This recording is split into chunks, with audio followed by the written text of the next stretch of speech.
UGC का नया law, जिसको लेकर पिछले कुछ टाइम से स्टूडेंट्स के बीच काफी टेंशन और कंफ्यूजन बना हुआ था, अभी के लिए होल्ड पर चला गया है।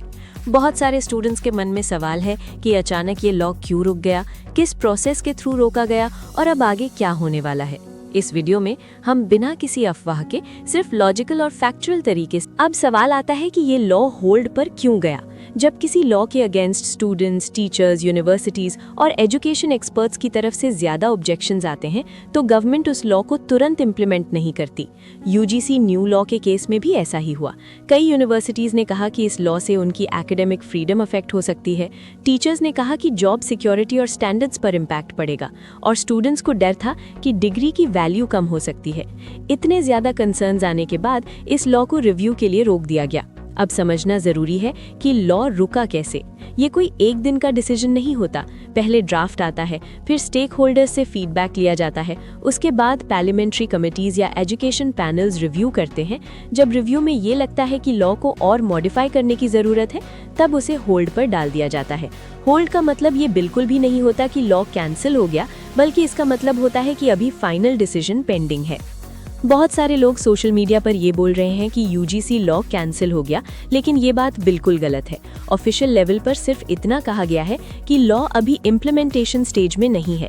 इसका मतलब ये है कि अभी के लिए कॉलेजेस और यूनिवर्सिटीज पुराने रूल्स के अकॉर्डिंग ही चलेंगी। स्टूडेंट्स की एडमिशंस, एग्जाम्स, डिग्रीज और सर्टिफिकेट्स पर अभी कोई तुरंत इफेक्ट नहीं पड़ेगा।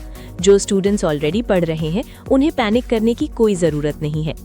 अब आता है सबसे इम्पोर्टेंट सवाल, अब आगे क्या होगा। आगे के सिनेरियो 3 हो सकते हैं। पहला, गवर्नमेंट लॉ को कम्प्लीटली रिवाइज करे और स्टूडेंट्स फ्रेंडली चेंजेस के साथ वापस लाए।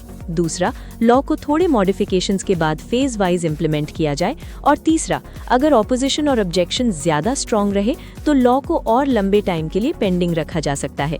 इन तीनों सिचुएशंस में एक चीज कॉमन है, जब तक ऑफिशियल नोटिफिकेशन नहीं आता तब तक कोई फाइनल चेंज मान के चलना गलत होगा। स्टूडेंट्स के लिए इस टाइम सबसे ज़रूरी चीज़ है अवेयरनेस और पेशेंस। अफवाहों पर भरोसा करके अपने करियर डिसीजंस लेना बहुत डेंजरस हो सकता है। अगर आप एडमिशन लेने वाले हो, एग्ज़ाम देने वाले हो या डिग्री कंप्लीट कर रहे हो, तो सिर्फ ऑफिशियल यूजीसी या एजुकेशन मिनिस्ट्री के अपडेट्स पर ही भरोसा करो। यूट्यूब, इंस्टाग्राम या व्हाट्सएप पर चल रही हाफ ट्रूथ न्यूज़ से दूर रहो, क्योंकि ये सिर्फ कन्फ्यूजन बढ़ाती है। इस पूरे इशू का एक पॉजिटिव साइड भी है। ये पहली बार है जब स्टूडेंट्स की आवाज़ इतनी स्ट्रांगली सुनी जा रही है। लॉ का होल्ड पर जाना ये दिखाता है कि गवर्नमेंट फीडबैक को इग्नोर नहीं कर रही। अगर फ्यूचर में ये लॉ आता भी है तो ज्यादा चांसेस हैं कि वो स्टूडेंट्स के इंटरेस्ट को ध्यान में रखकर ही आए। इसलिए पैनिक करने के बजाय इन्फॉर्म्ड रहना ही बेस्ट ऑप्शन है। आखिरी बात, अगर आप स्टूडेंट हो तो याद रखो, आज के टाइम में इंफॉर्मेशन पावर है। हर अपडेट को क्रिटिकली समझो, हर हेडलाइन को ब्लाइंडली मत मानो। जैसे ही यूजीसी या गवर्नमेंट की तरफ से कोई ऑफिशियल क्लैरिटी आएगी, उसके बेसिस पर ही नेक्स्ट स्टेप्स लेने चाहिए। तब तक अपनी स्टडीज पर फोकस रखो और अननेसेसरी स्ट्रेस से दूर रहो।